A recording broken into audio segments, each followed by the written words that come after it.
All right, let's start on time. This talk about Greek script hacking has two purposes. One is it's about the Greek alphabet, obviously, for those who want to learn it in a fun way in just 1 hour. And it is about the method, script hacking method, which allows you to learn any alphabet that you might want to learn, including really obscure ones like, say, Georgian or Tamil. There is a series of books using the method. Right now there is Greek, Korean, Russian and Arabic.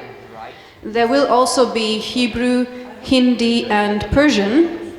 But if you want to learn a different script, then you can use the method described in this talk and the tools that I give you in this talk in order to learn whichever script you have to master. So just to get an idea, who here is already able to read Greek? Okay, very good. I think I completely forgot to introduce myself. My name is Judith Meyer. I'm from Berlin and I have been a language geek for a very long time and also founded the Polyglot gathering when it was still in Berlin. And yeah, Greek has been a particular fascination for me because I travel there a lot now, like 4 or 5 times a year, to help with a political movement there. But also because it's just a very pleasant sounding language and one that has a lot of positive associations for me. And I think that the writing system is something that can be learned really quite quickly if you know how. I mean, I've also met people in Greece who have been living there for 3 months and still cannot read it, so it's not a given that you're going to learn it if you go to Greece, but I think as a polyglot it should be doable. So, the first idea is that whenever you're learning a foreign writing system, you should start from what you know. And this can be letters that are exactly the same, like these ones, or that are very similar, or even ones that look similar even though they're not in fact the same. If you're learning, say, Japanese or Chinese, there may be letters that or characters that remind you of something, and you should use that and start with those so that you have like a skeleton on which to build. So in this case, in Greek, you start with the letter O, Omicron, Alpha, Taf. Now, I noticed that English has these letter names from ancient Greek, but in modern Greek they pronounce a bit differently. So this is not Tau, but Taf in modern Greek, and K is called Kappa. And one more thing to note is that in Greek you have these accent marks on the vowels, which tell you where the accent is in a word. This is really convenient, especially if you think of Russian, which doesn't have these, but where accent is really important, word stress is really important. But in Greek you have them and they help you a lot. So if you think these words, this would be taco and this is taco. So the accent tells you this is taco and taco. Okay, you see that when you see the word written like this, it doesn't exactly look like Latin script because the T is smaller and the K is smaller than it should be in Latin script, but they're similar enough that it shouldn't be a big problem. And then you should make all learning a game, something fun, something that you do for fun. Actually, I had the idea for this method when I was looking at the Sunday section of extra enigmas in the newspaper, and they had one of these cryptograms replacing each letter with a random Chinese symbol, which they had chosen just at random. But I was thinking, if you're solving a cryptogram, if you're spending 2-3 hours trying to figure out which symbol corresponds to which letter, then you might as well be learning the Chinese writing system that way, or another writing system. And that is kind of the idea here, that These are essentially cryptograms, except that easier to solve. And you can enjoy just figuring out what there is to read. So here, like the sound of knocking on a door. Can someone just shout the solution? Yes? Start? But I can read. Okay. Tap, tap, tap. Yes. Okay, when I'm asking for people to read, I would like to focus on those who have not learned Greek or cannot read Greek. You should all try to read everything, because that is how you learn the alphabet. Also, my book is entirely about this idea that you don't have to memorize, you're just learning the alphabet by reading and reading and reading. Okay, the next one, what is this? Cacao, yes, just say it more loudly, we'll be fine. The next one? Total, yes, the band Total.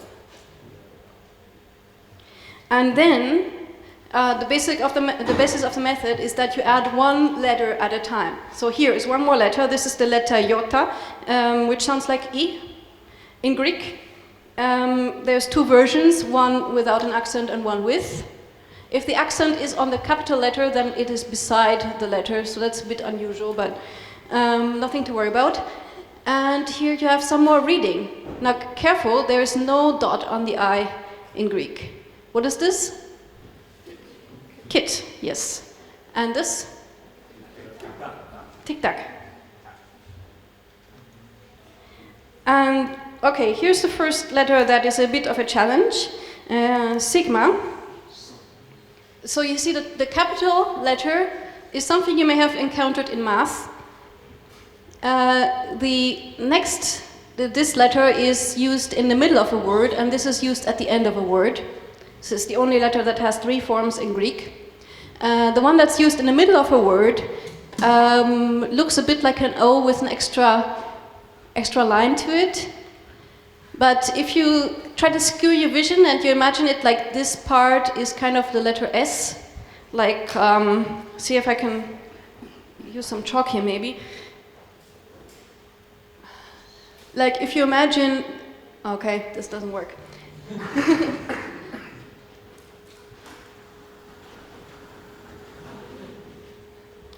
Okay, I won't be writing much, but this part maybe, that you imagine this part, you focus on this part of the letter, and you imagine that is a badly written S. Then you can imagine that the whole thing, which looks like this, is also an S. So you just focus on this part. And the same for the final version, which really looks like the top part of the S has been emphasized instead of the bottom part. Okay. And one issue that a lot of language learners have when they learn a foreign alphabet is that even if you recognize every single letter and every single word in a text, it comes out to be a picture. Your mind processes as a picture, especially Chinese, of course, but even Arabic text can look like a picture, and you have to force your brain to actually look at the letters and read them, because your brain has forgotten that it's able to do so. And to counter this, I recommend doing letter search exercises. So you take maybe a smaller bit of text, like this one, and you just try to find all the occurrences of the letter sigma. Can you tell me, for example, how many sigmas are there in the first line?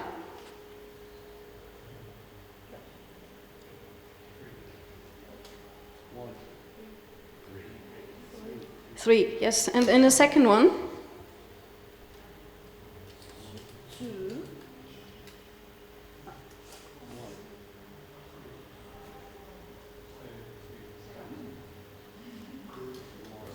And in the third? Oh, wait, that's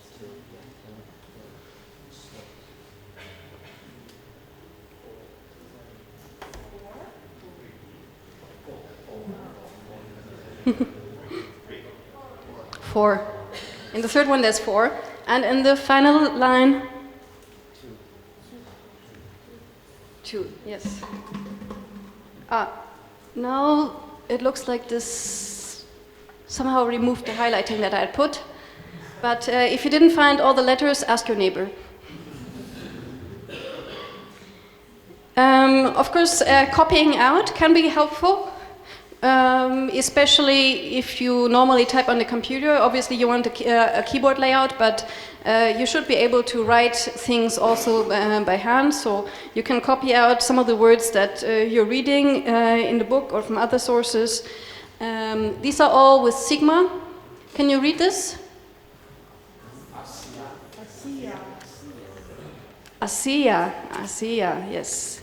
And someone from this part of the room, please. What is the next one? Toast, yes. Means toast.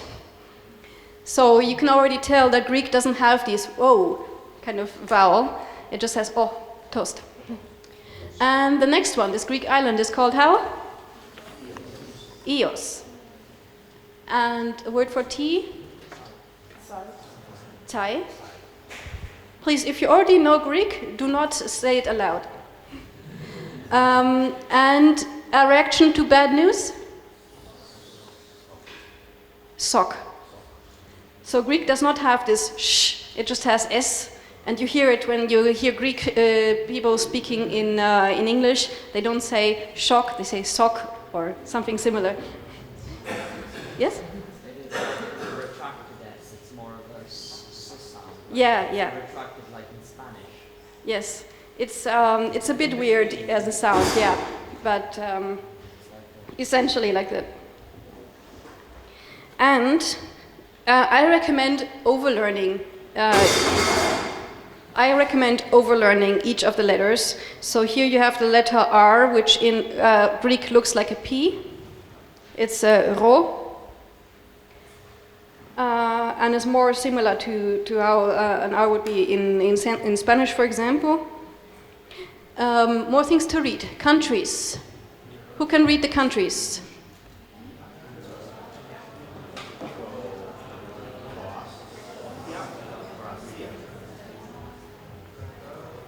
Iraq, Croatia, Qatar, Costa Rica.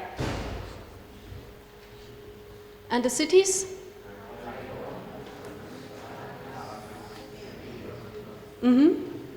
Cairo, Caracas, Rio. Things to read?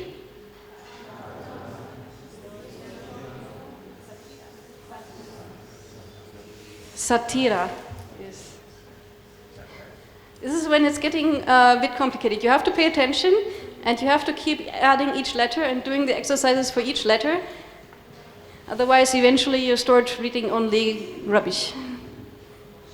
The result of a match. Score. Kind of music? Rock. Kind of food? Curry. What kinds of words are these? Yes, they're nouns. They're cognates, most of them, or words like names. Country names, city names. In some other exercises we also have personal names. Cognates, things that have entered English from Greek, like satira, which is satire in English. Words that have entered Greek from English, like skor. International words like rock or kari. These are the kinds of words that you can work with. When you're trying to learn a new writing system, I really recommend looking for these words. I don't know, open Wikipedia or look in a dictionary and find all these kind of international words that you expect to be the same across languages and read these, because it's much more satisfying to read something like this and to finally know the answer rather than to read something like, okay. Like in Arabic, when you're starting to read Arabic and your Arabic textbook, the first word that you learn is ahlan. Who cares? No, seriously, you don't have the emotional connection to the language, so you're learning a word, you don't even know if you read it correctly. If you read ahlan as aklan, nobody would notice.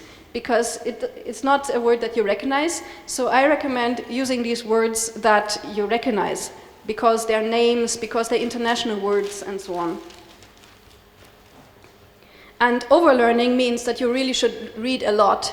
With each letter, you should read as much as you can with the previous letters that you learned, so that you become really familiar with the letter and find it easy to read more.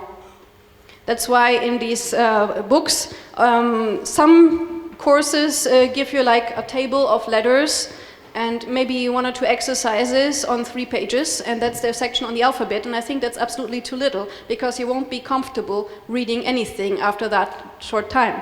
So these books take a lot of time to just go through the alphabet and make sure you're really, really comfortable reading anything that can be thrown at you, using these kind of words. So it may be overlearning, because you may say, okay, that's raw, I got it. But if you actually read all this stuff, then you will have a much more intuitive understanding. So, to learn other letters, you could look at whether it's part of the letter. So, the letter nu, or in modern Greek, ni, is this shape. And you could imagine it being part of the letter n. For the letter mu, or mi in modern Greek, you could imagine that this is the u, and it's part of the mu.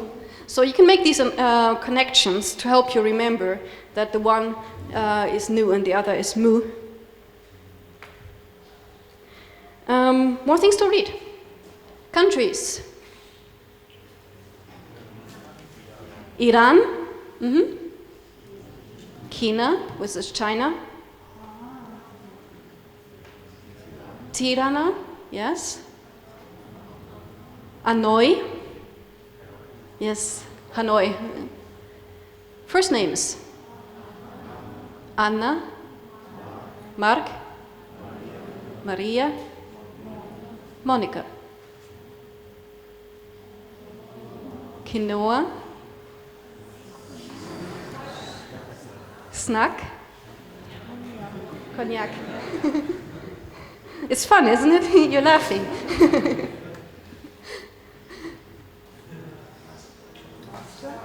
Mascara, comic, atomo, astronomia. Of course, in Greek, the advantage is that so many words from science have come from Greek. You can use etymology. So the letter pi is originally from perimetros, which is, I guess, perimeter or circumference. That's why they chose the letter pi. And you may recognize it from math. It looks like this. And there's one special thing, which is that Greek does not really have a b sound, or rather not as a letter. They spell it like this, with the m and a pi. And sometimes also pronouncing it like that. Some Greek speakers do not pronounce a clear b, but always a mb. Okay, let's read a few words with the letter pi.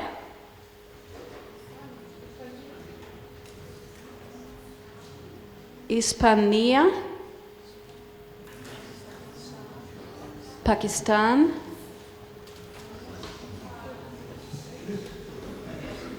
Parisi,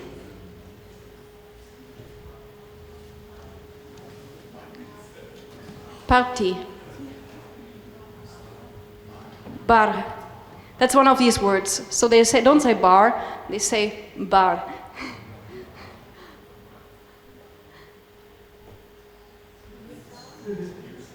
Pizza.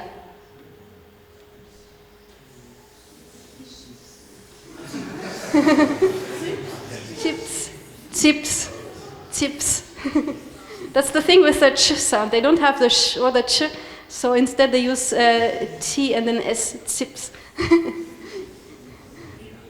Bira. Not bira, but mbira.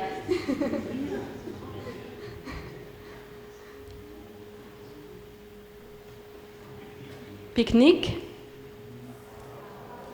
parko, spor, which means sport. Yeah.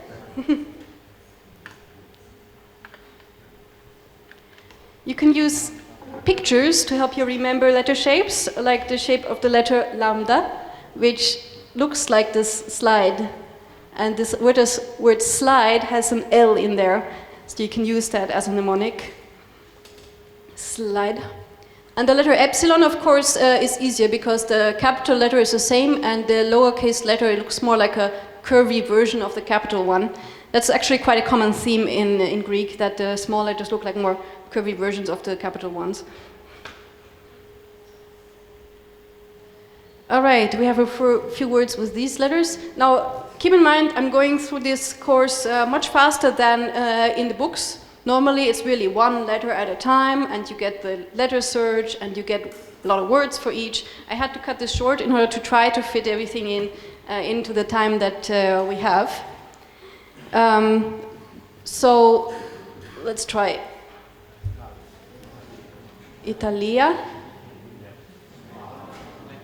Nepal, Laos, Sri Lanka, Oslo, Sao Paulo, Helsinki,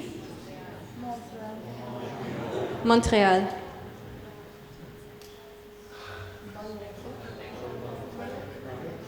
Balletto, meaning ballet, Pilates, Polo,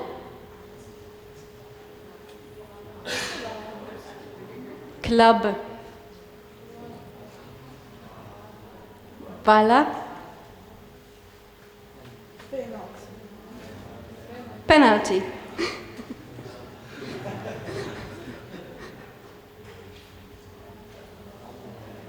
Omeletta, salsa,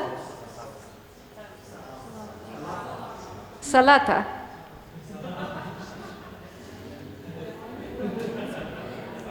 lemoni, cioccolata, alcohol, cocktail.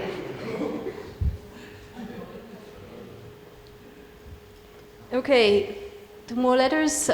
This is Rama. Okay, in ancient Greek it was like G, gamma, but now it's Rama. It's actually like an IPA. So this is where, if you know IPA, then Greek will come a lot easier for you. This is also the IPA symbol for the sound, R. And this is, okay, it's a funny letter because it consists of two different English ones. The letter name is Upsilon, and the capital letter looks like a Y, and the lowercase looks like a U. And in modern Greek, the pronunciation is E.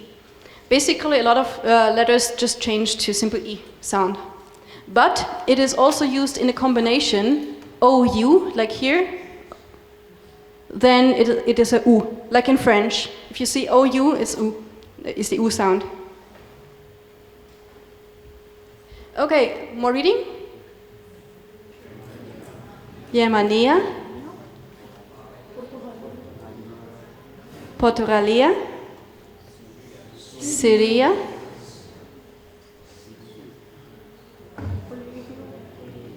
Colegio. Okay, one thing to note about this letter Rama, when it's in front of a light vowel, you know the thing from Italian probably, or from German, there are light vowels and dark vowels. Sorry, yes, light and dark.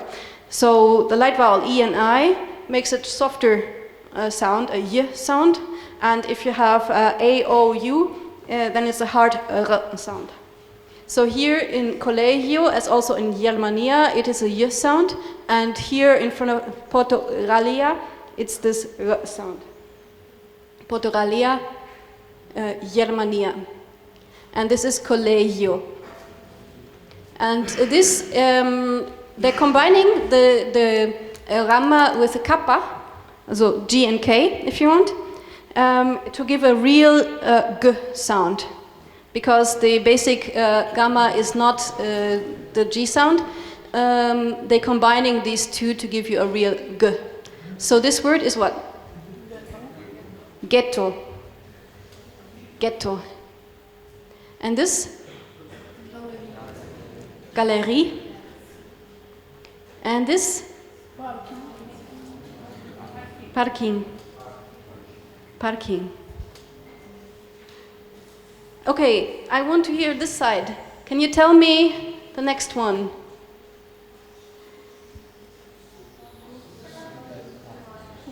Supermarket, yes. And the middle? Can you tell me this word? Museo. Museo. Yes, the EI together also does E. Basically, any combination O-I, U-I is going to be E in Greek. They have way too many E in their sound, in the language. Okay, the right side. Can you read this?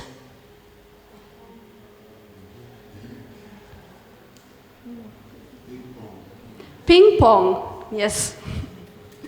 Ping pong. And this? Trekking. And this?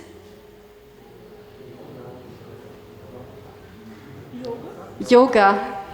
This is where it gets complicated because you have to use so many substitutions. The Rama with an extra E to make the sound soft, the Y, and then Yo, and then this is Rama Kappa to Ga, Yoga. And this? Champions League. Champions League. Why not? And this? Gyros. Gyros, yes. Now Germans would pronounce it gyros, but it's in Greece. In Greece, you're supposed to order gyros. And this?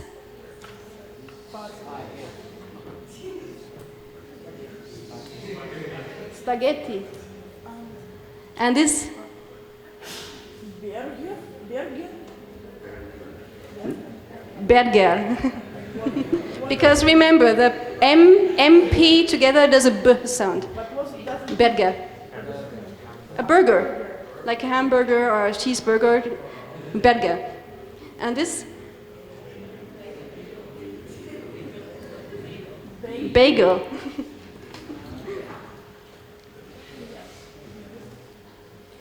So you can use existing lists, especially if you want to learn a less common writing system. You could look for lists like cognates. What are English words that have entered this language? What are, I don't know, Hindi words that have entered English? Look for these lists online and use them as reading practice. You can also look for baby names. These are very common lists that you can find, like Russian baby names, and you get like a huge list of like 50 different or 100 different names that you can just read out and use as practice. Of course, country names and city names the same. So cognates for Greek are, for example, this one. You have to remember that this sound, which looks like H, is actually another way of E. In Greek, everything you don't recognize is E. So it looks like an H, and the small one looks kind of like an N, but is pronounced E. And you can remember it with the word Hindi as a mnemonic, because Hindi has this H, has an N, and the most prominent sound is E. This is Krisi, a crisis. Krisi. Criterio. Criterion.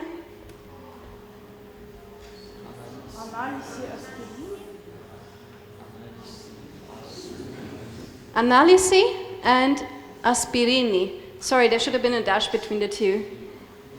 Analysis, and aspirin. And this?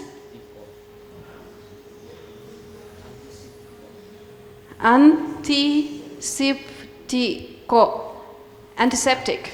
So when Greek words migrated to English, there are a bunch of words where the eta represents an E sound, like the English letter E. That's also why the letter name is eta, but in modern Greek is E. And this is in the word antiseptic. So you know, septic became septic in Greek. And also the word for democracy is spelled with this letter. Whenever you have an E that became, when you have the letter E, like in democracy, and it became an E, then it's going to be spelled with this letter. So it's useful for you if you're worrying about your Greek spelling. Baby names. What is this? Eleni. Yanis. Common Greek name, Yanis. This one. Elias. Careful, what looks like an H is actually just E. Elias. This one. Calliope. And Aliki. Greek names. And the key is to keep reading, because with every word that you read, you're also practicing all the previous letters that you've learned. So this is delta, which you may also know from math. And in modern Greek, it is the, like in that, delta. And this letter, which looks like a B, or looks like a fancy version of B, is pronounced vita in Greek. So it's a V sound. What is this city? Toledo? Ottawa. Ottawa. Ottawa. Budapesti.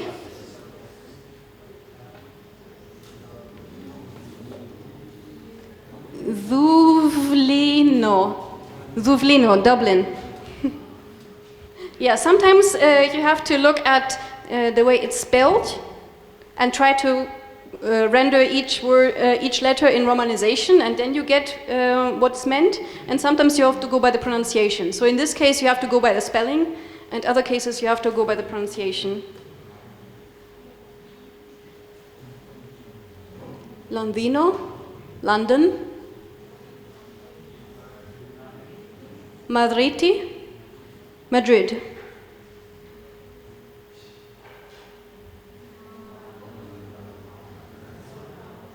Marmelada, marmalade. Soda, soda. Radio, radio. Pullover.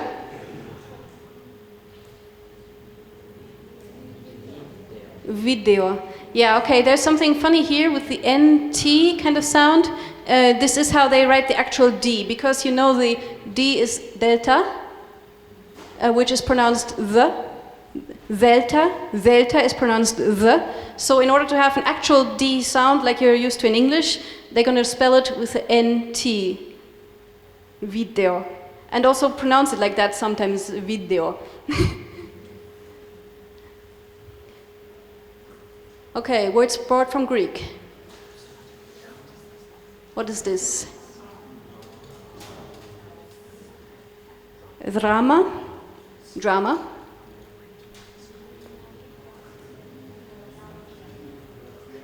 Δημοκρατία, democracy.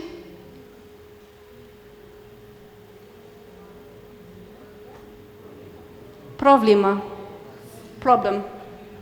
So in this case, you have to go from the spelling, because if you're transliterating it would be P-R-O-B-L-E-M-A. So it looks like problema, and you know it's problem. But in the case of video, if you transliterate, it's B-I-N-T-E-O. No way you're going to get that it means video. So you have to go from the pronunciation, video. And this one? Academia, academy. Dialectos, dialect. Veteranos, veteran. And these kind of, give me a moment, making sure that we don't run out of time. So you can use these in order to figure out the pronunciation differences between languages. So the letter Phi looks kind of like a flag, so you can remember that. Looks like a flag on a flagpole, Phi. And this omega you may recognize before, you've probably seen somewhere, omega. And the small one looks like a W, omega. And then you start to read, this is, what is it? Cornflakes. And this film, and this flash. So if you use the audio recordings that come with the course, or if you get audio recordings on a site like Forvo, if you use your own word lists, you can use forvo.com to get audio recordings for everything, and then you hear a Greek person saying flash. You can find all the differences in pronunciation between how this word is supposed to sound in your language and how it actually sounds in Greek. And that tells you about the sound inventory of Greek. So it's actually an advantage and not a disadvantage to use cognates to learn the language, because it tells you exactly where you need to work on your pronunciation. Not just that the S replaces the sh, but also the L sounds different from an English L. If you're thinking flash, and flash. It's a different L, it's a different A, it's a somewhat different F even. So you can really learn a lot about how you need to adjust your pronunciation to get a good accent. There was a really good talk about that earlier this week, about using cognates and these kind of words that have migrated in order to work on your foreign pronunciation. This one is what? Fruto, meaning fruit. Tofu. Remember that O, U is U, like in French. And this? UFO. UFO. This? Safari. Lifestyle. Lifestyle. This one? Microfono. Telefono. Egoismos. Egoism. Anonymous. Keep in mind that the U by itself sounds like E. So when you have OU, like here, it's the U sound, and when you have just the U, then it's E sound. Anonymous. Monopolio.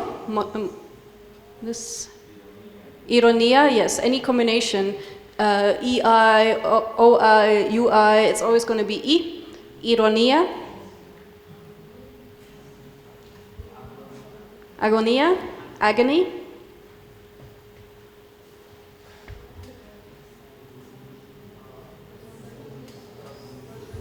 Protagonistis. Apart from the different stress, this is protagonist.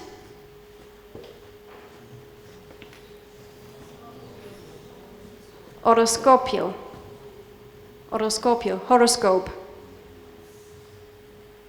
And this is not quite a Greek word and not quite an English one. Fast food adiko. What does it mean?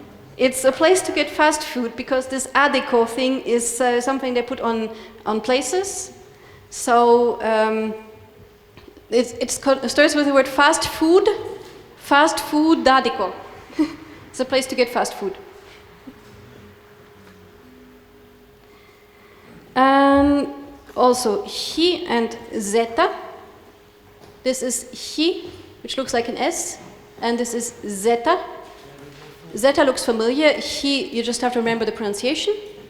What is this?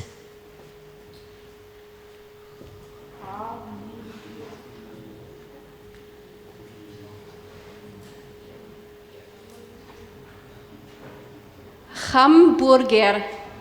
Hamburger. And if you met a Greek person, they really pronounce it like that. Hamburger. Hamburger. This one. Lasagna.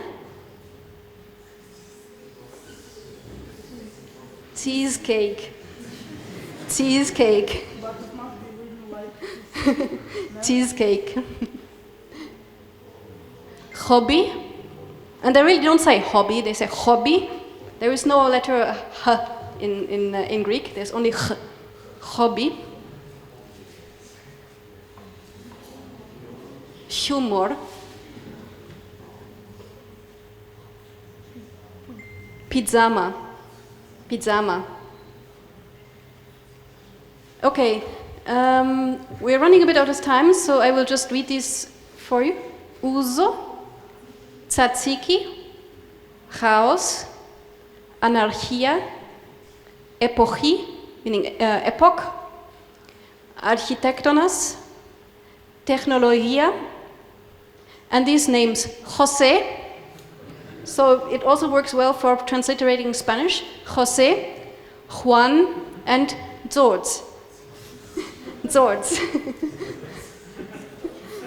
Yeah? So George Washington will be George Washington? Yes, George Washington. Okay. So I think we're out of time, so I will just tell you these last 2 or 3 letters. This is xi. Xi, and this is theta or theta in modern Greek. You know this from the IPA, where it's also this letter, theta. And there's psi, psi, with words like psyche, psyche, psychologia, psychology, psychiatros, psychiatros, a psychiatrist. Also apocalypse, apocalypse, apocalypse, which in Greek does not mean apocalypse, or rather it means also apocalypse, but also revelation, apocalypse,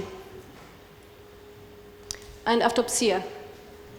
So when you've done this kind of course, you can suddenly read, if you find yourself on Corfu, somewhere in the old town, and you lost your way, and you have to depend on your knowledge of Greek to read something like this, to find yourself on the map. This is Odos Zinonos. That's really the use case for these books. It's not necessarily for people who want to learn the language as a whole, but even if you think you're going to travel to the country and you want to be able to read the street signs, to know what streets you're on, to be able to read the destinations at a rail station, you want to read the names on the doorbells, all these little things that are hidden until you can actually read the script. Or when I was in Kiev, I didn't know a word of Ukrainian. Okay, maybe hello and thank you, but I was at a pizzeria and I read what little Cyrillic I knew. I read pizza names like fungi, salami, bacon, vegetarian. No, it wasn't vegetarian, it was something, anyway. Just reading the alphabet, being able to read, to sound out the words is a big advantage, a good skill for any polyglot to have. That's my view. Thank you.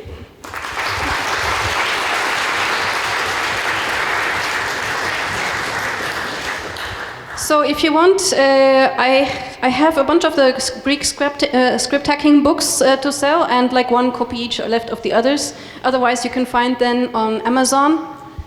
And for questions, you can also approach me and we can talk. Thank you so much.